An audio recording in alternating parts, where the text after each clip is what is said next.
مشکل کیا ہے؟ مشکل کیا ہے؟ مشکل یہ ہے کیونکہ غفلت ہے. قرآن بھی کہہ رہا ہے کہ غافل ہیں، اولئک هم الغافلون، یہ غافل ہیں. لا یسمعون بہا، یہ سنتے بھی نہیں ہیں. لا یبصرون بہا، یہ دیکھتے بھی نہیں ہیں. یعنی کیا نظر نہیں آ رہا؟ نہیں آ رہا ہے، لیکن کیا چیز ہے؟ لا یفقہون بہا، اصلا تفکر فکر نہیں کرتے. اولئک کالانعام، یہ جانور ہیں. بل ہم اضل، بلکہ اس سے بدتر ہیں. اولئک هم الغافلون، غافل ہیں. اچھا غفل کیا ہے؟ یہ غفلت کیا ہے؟ کوئی چیز ہے جو مطلب کوئی چیز ہو آ جائے مجھے نظر نہ آئے میرے کان پہ لگ جائے؟ نہیں.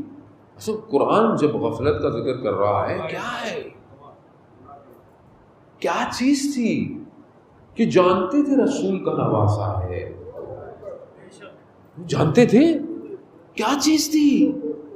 یعنی آپ اس کو تصور کریں. خالی ہم کیونکہ لائٹ لیتے ہیں چیزوں کو، گزر جاتے ہیں، ہمیں تفکر. اس لیے میری دیکھیں پوری کوشش ہے، میری کوشش اپنی جگہ، ان کا فضل ضروری ہے.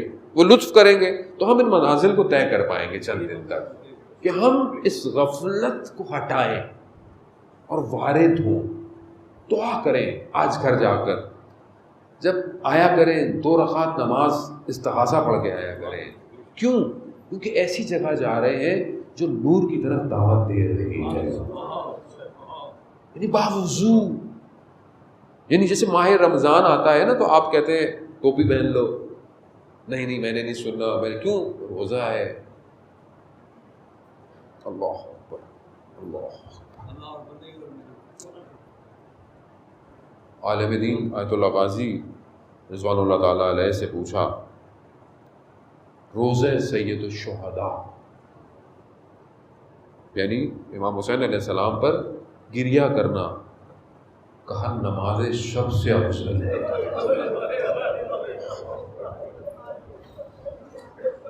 کہا کیوں؟ کہا نماز شب پڑھتا ہے آدمی نا تو نفل پڑھتا ہے تو قنوت پہ جا کر 11ویں رکعت میں کیفیت پیدا ہوتی ہے، تحول پیدا ہوتا ہے، تبدیلی آتی ہے. کہا امام حسین پر صرف پہلا گریہ انسان کو تبدیل کر دیتا ہے. یعنی آپ ہمیں نہیں احساس کہ ہم لوگ کیا ہیں، ہمیں کہاں دعوت دی گئی ہے، ہمیں کہاں بلایا گیا ہے. یعنی میرے جیسا ایک حقیر طالب علم جب آ رہا ہوتا ہے، آپ یقین کریں میں پریشان ہوتا ہوں. یعنی میں پچھلے کئی دنوں سے سٹریس میں. کیسی سٹریس؟ کہ یہ بہت بڑا کام ہے، میرے جیسا ایک گناہگار آدمی کیسے انجام دے گا؟ یعنی جس کے لیے خود میرا مولا علی اکبر کو لے کر پہنچا ہو اور میں آ کر اس کو بیان کروں، مطلب میری کیا حیثیت، میری کیا اوقات، میں کہاں ایسا پاک.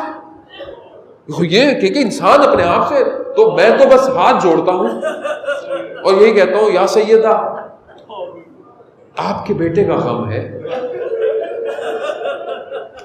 آپ جب مدینہ سے چل پڑتی ہیں نگاہ ہم پر بھی کیجئے. ہاں عزاداران محترم، یہ دیکھیں نا آپ محرم آیا، کتنی تڑپ تھی محرم سے پہلے کہ محرم ہوگا نہیں ہوگا، مجلس ہوگی نہیں ہوگی، ماتم ہوگا نہیں ہوگا، ہم علم اٹھا پائیں گے نہیں اٹھا پائیں گے. یہ کیوں ہے؟ کیوں تڑپ رہے تھے؟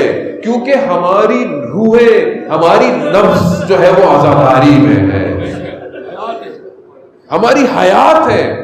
ہماری سانسیں بند ہو جائے اگر کوئی کہے کہ امام حسین پر گریہ ختم ہو گیا، کیسے ہو سکتا ہے؟ ایسا ہم زندہ ہی اسی سے ہیں، ہمارے پاس کچھ نہیں ہے اور یہی چند آنسو ہیں.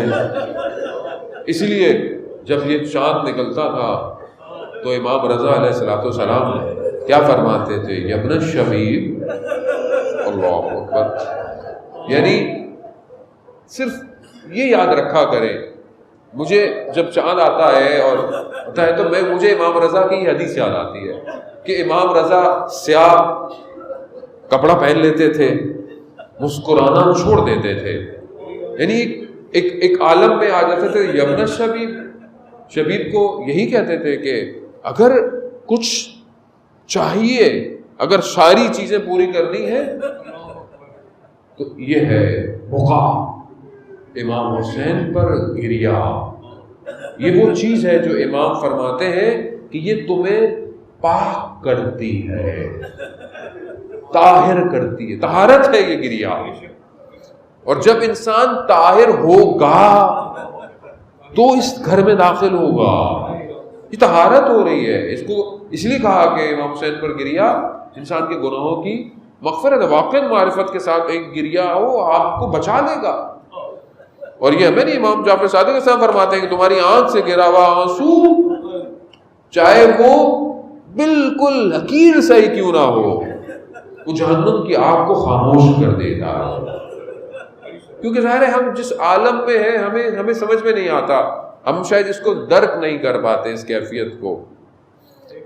یہ جو لوگ دنیا سے چلے گئے یہ وہ جانتے ہیں کہ امام حسین کیا ہے، کیونکہ وہاں پردے ہٹ گئے ہیں، پردے ہٹ چکے ہیں۔ جب پردے ہٹ جائیں تو پھر نظر آتا ہے کہ امام حسین علیہ السلام کتنے عالم پر اختیار رکھتے ہیں۔